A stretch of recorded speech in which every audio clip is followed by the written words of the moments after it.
And now, let's get back to your weekly music and entertainment fix. Backstage with Sinéad Ní Mhórdha. With all the best music, interviews, and live sessions. On Radio Nova. Yet to come on Backstage, Conor McCaffrey of The Star will be popping in to help you out with your gig picks for the coming week. I'll be chatting to a band who have earned 3 Enemy nominations for the debut album. This year they were nominated for a Brit Award for Best Breakthrough Act. They played an amazing show at the Olympia Theatre Monday night. Maybe you were there. I'm talking of Catfish and The Bottlemen. But now it's time to talk this. Backstage. One to watch. And these guys are one of the buzz bands of South by Southwest this year. They're a Sydney-based band by the name of Spookyland. They're a quartet who are fronted by 24-year-old Marcus Gordon, who harbours quite a fondness for classic artists such as Patti Smith, Lou Reed and Bruce Springsteen. Great taste. The band's debut album is called Beauty Already Beautiful. It was recorded in Omaha, Nebraska. I've been loving this album. It's been on repeat for the past couple of weeks at home. I'm going to play one of the singles from it. This reminds me a bit of Bell X1, Bruce Springsteen, Waves, a little bit of country. Such a great single from Spookyland. This is Big Head on Radio Nova.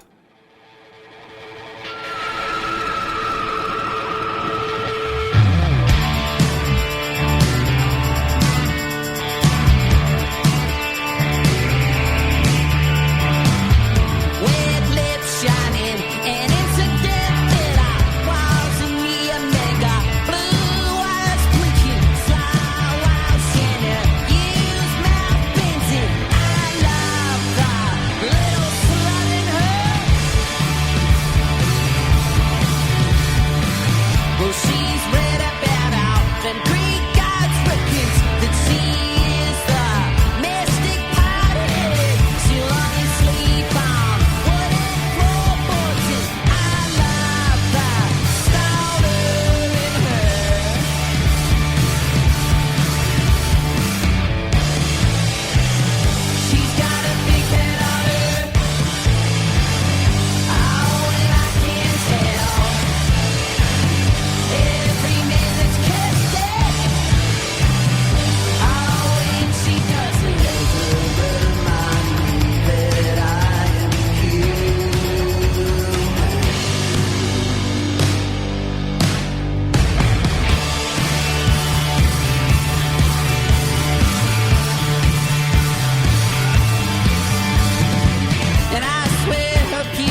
You're backstage with me, Sinéad Ní Mhórdha, on Radio Nova. How great was that song? It's called Big Head. It's from the Aussie band Spookyland, and it's taken from the band's debut album, Beauty Already Beautiful. It was released just earlier this month, and it's well worth getting your hands on. Believe me, it's one that you'll want to listen to over and over again, as I have done the past couple of weeks. All right, it's time for my next guests. Backstage on Radio Nova. Here are a band who just took to the stage at Dublin's Olympia on Monday night. They have earned 3 Enemy Award nominations for their debut album, The Balcony, which sold over 210,000 copies in the UK. This year, they were nominated for a Brit Award for Best Breakthrough Act. Cannot wait to get a hold of their new album, The Ride. It's coming out on the 27th of May. I am talking of Catfish and The Bottlemen. And joining me now are Van and Bondy of the band. Guys, how's it going? Thanks so much for joining me. Tell me, how did the gig go for you Monday night at the Olympia? One of great fun. It was just such a One of great fun. One of great fun. It was just really energetic, wasn't it? Like it was. We were saying it sort of it like superseded even the way people react in England. It seemed like really that, but turned up again from like even arriving at the venue. Like the reception from people was just not like anything we've known, really. Yeah, it's probably the best laugh we've had on stage all year. Really? Yeah, the best laugh? Yeah, because it was just, like Bondy said when we got out the car to the side stage door, there was, I said that right, didn't I? Stage side door or whatever. Like there was there was a queue of people out the front of the venue and a queue of people down the side of it, and like as soon as we got out of the car they started cheering and stuff. We've never really had that. It was like red carpet or something like that. And and then we stayed with a load of people, and they were just nice. It was just a nice night. Like it was just all round good crack. Went on stage laughing our heads off, and then the crowd sung from the very first song, so it just became nice. very funny. Nice. I've heard actually, I think Augustine's in terms of like sound barriers and stuff, and they've measured things as they go along and tour. And Scotland had reached the absolute pivotal in terms of sound. Then it came to Dublin, it was a different thing altogether. I think and Fatway Family have said the same, that it's just bonkers. Did they sell their research or anything? It's quite like an intricate way of doing it. You know? Yeah, it is a bit, isn't it? We're going to measure this now. But I think they all sing collectively, and because everyone's singing like harmonies, and I've found in Ireland, so like everyone's on the balcony, they're all singing like the tenor bit, someone right at the top doing all the low bits, so it's like becomes this massive euphoric wall of vocal. I didn't really sing much myself. I just put we're going to measure this. One of those, like it was they were just from every single lyric, and we've not played since the academy here, and before that it got upgraded from Whelan's, you know. And before that we played the little Whelan's upstairs. Oh yeah. So and then before that was like some bar in Temple Bar, and it like just to see it progress and then hear people singing it like that was. So you literally started off even in Dublin with the whole toilet circuit kind of thing, like everywhere we've been. Even in America, we just went to America. And we missed that because by the time we got over to America, we already had a bit of a fan base in the UK, so it was all right out there. But we've just gone back and did a few small shows just so that they could see us like that, because everywhere we've played have seen us playing toilet. So we went back to kind of put that jigsaw piece back in for Americans, so that it kind of fits the story. Everyone's kind of seen us in that. We ended up doing some pretty interesting venues from it though. Like we played in this is probably one of the bigger ones on the little stint, but in a place called the Masonic Lodge in Hollywood. It's like some sort of like, it looks like it should be like a cult headquarters or something in the middle of a graveyard. So it's cool getting to see some interesting rooms doing that as well. That sounds amazing. Yeah, it was right in the middle of the Hollywood Forever Cemetery. So it was like where we're all like Marilyn Monroe been buried there or something like that, or somebody. There was 2 Ramones in there. I know. Oh wow. A pair of Ramones in there. George Harrison apparently was cremated there and then sprinkled over the Ganges. Oh, so we'll be completely the Ganges, will you? Very atmospheric. It's been a meteoric rise in one sense, but in another sense, as you said, you've been doing it for 8-9 years. But like now, I know you were saying that you were playing a festival recently, and 4,000 people started running towards the tent, and you thought, must be raining. It's not raining, they're actually running for us. What is it like when you see that, having played the car parks at the venues Ricker Sabian playing, to going playing these tents? What's that whole experience like for you? It's euphoric. It's like this just euphoria feeling. It's, I don't know. It's like you say, it's just a huge laugh when it becomes like that. I don't know, it's not disbelief, it just becomes hilarious, because you just look at each other on stage and see what a great time you're having yourselves. people sort of vibe off that. But it's just a big laugh to us, really. Yeah. Not that sounds like we don't take it seriously. No, but you do like, take it seriously. Yeah. Completely take it seriously, but it's just the most fun thing you can do. Yeah, it's like the feeling of, you know, like after you finish a song and you hear them roar, it's like scoring, like in a cup game or something. But if you play 15 songs, it's like 15 goals. You know what I mean? So it's like every song they cheer, and it's like, what? So it's, I imagine the feeling of scoring, but all for an hour. Just if you just kept scoring for the whole game, the feeling you come off as a football player or any kind of sportsman, and you'd have that little buzz in the dressing room and your mates around, you'd be buzzing about it. It's like all of us are doing that at the same time. Like when the solo drops, Bondy bangs one, and when I sing the chorus and they all sing it, it's like I score, Bob has his bit, Benji has his bit, and it's everyone just has this massive buzz. It's like we've come in after, and we've, every show is like we're coming back off the back of a win, and you know, it's great. It's great way of describing it. Like. Is it? Yeah. Thank you. Yeah, no, it is. It's that kind of feeling though, just of like, look, you look around and it's like, look at everyone's having a good time, and like just off this, we're having a good time. They are like, there's no.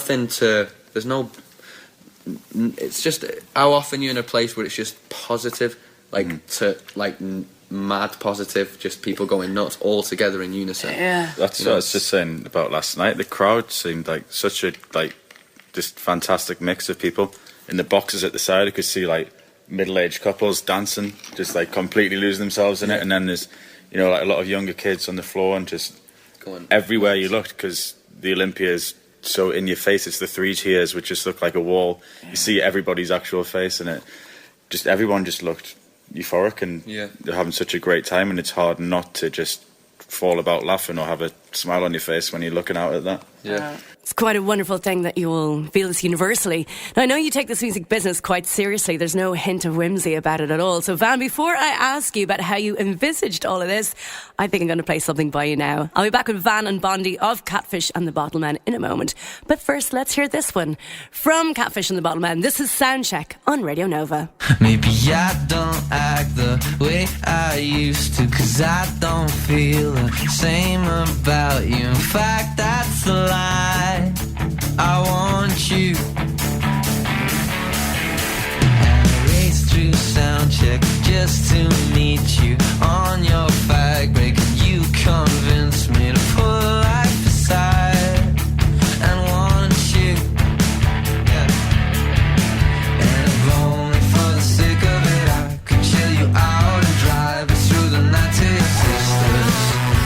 You could fall asleep in my jacket as a cover.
Catfish and The Bottlemen on Radio Nova. The track is called Soundcheck, and you are backstage with Van and Bondy of the band. And Van, before I ask you about fans getting, well, rather fanatical, just looking at how you view the whole music career, what you're doing, you do plan things quite meticulously. So what's the plan for Catfish and The Bottlemen? Well, album's out in 2 weeks, and then... Album, Hawaii. Yeah.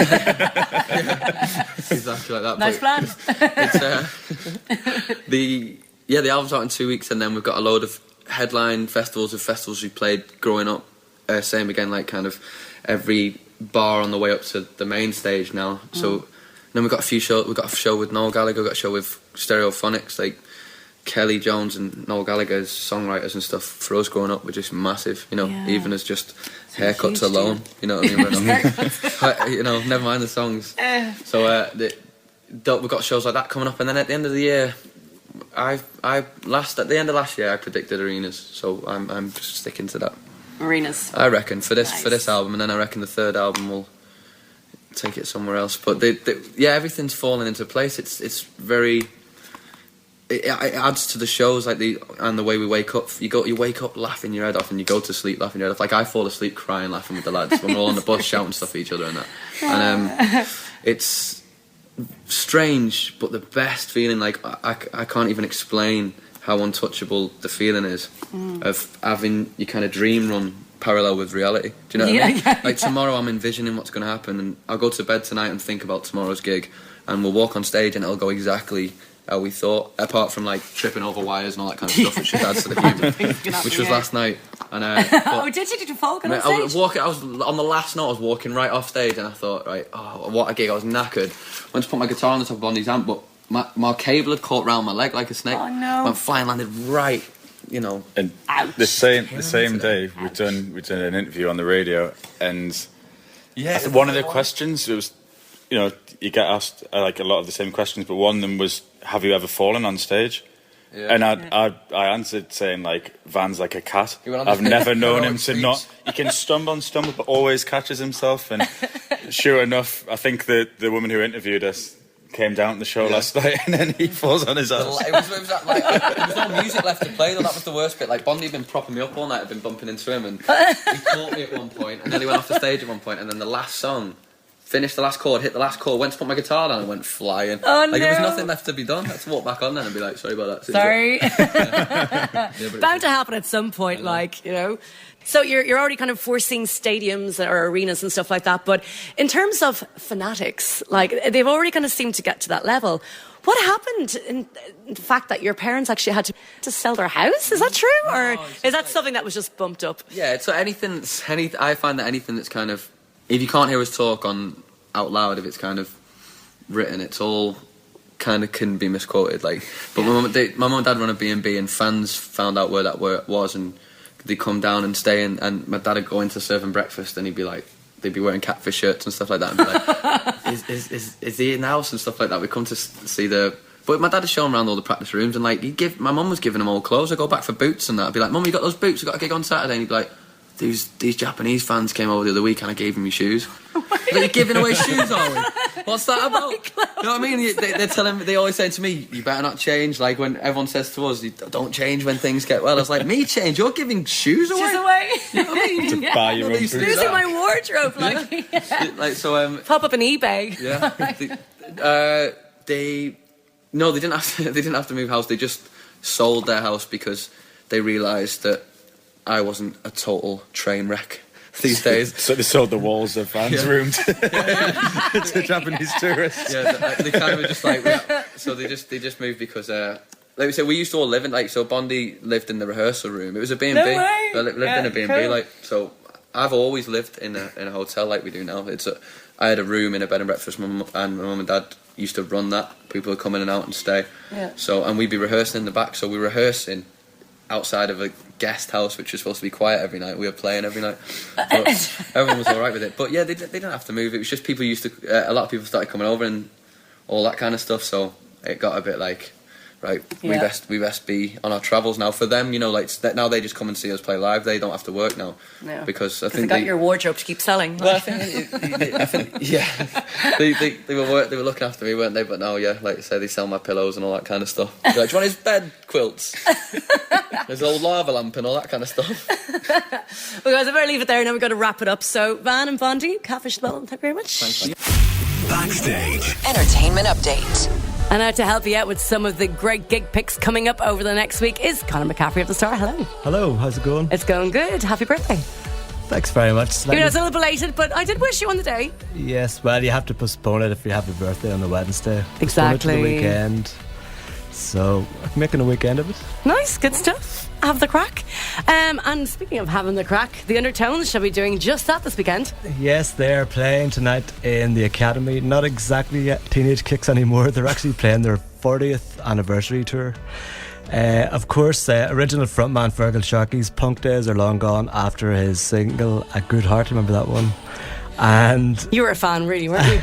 And his career in the music business, which but Paul McClune, he's like an amazing frontman still. He's been with them for years, and they're still pretty class. The most timeless, catchy punk songs ever, really, from Ireland. So you've got Here Comes the Summer, Jimmy Jimmy, My Perfect Cousin, and of course Teenage Kicks. Nice. One of the best, probably the best Irish single of all time. I'd put it out there. Absolutely, number one for sure. John Peel knew it as well. He played it twice in a row. Yeah, brought him to tears. Did it? Yeah, he said he pulled over the first time he heard it and he just burst out crying. No. It's on his headstone as well, the lyrics. Oh, John Peel. She's welling up. Oh, amazing. Okay, on to another group that have been deemed a super group, even though they're just a duo. But they're a pretty good duo. Yeah, I think they're maybe stretching it a wee bit with the super group thing. You know, obviously Alex Turner of Arctic Monkeys is an absolute indie superstar, but the Rascals, were they really that big? They weren't that big. They're good songs. And Miles Kane had some nice solo stuff as well. Oh, by the way, we haven't mentioned that it's the Last Shadow Puppets we're talking about here. Oh, that's right, the Last Shadow Puppets, sorry. The Last Shadow Puppets are playing 3 dates in the Olympia. There's actually tickets for each one left. I hadn't realised. I thought 2 had sold out and they'd announced the 3rd. No, I checked earlier. Yeah, okay, good. Tickets for. To be honest, I think I prefer the Last Shadow Puppets than either band. You got that more kind of interesting Scott Walker type, baroque pop orchestral Morricone stuff. type, you know, kind of really widescreen type stuff, like 60s type pop. I think it's just better than the indie rock you get with Arctic Monkeys, so that should be. I'll be a fan of Arctics, but I see where you're coming from. I do appreciate what the Last Shadow Puppets do as well. So that's going to be good. So that's next Wednesday, Thursday, Friday? That's Wednesday, Thursday, Friday, yeah.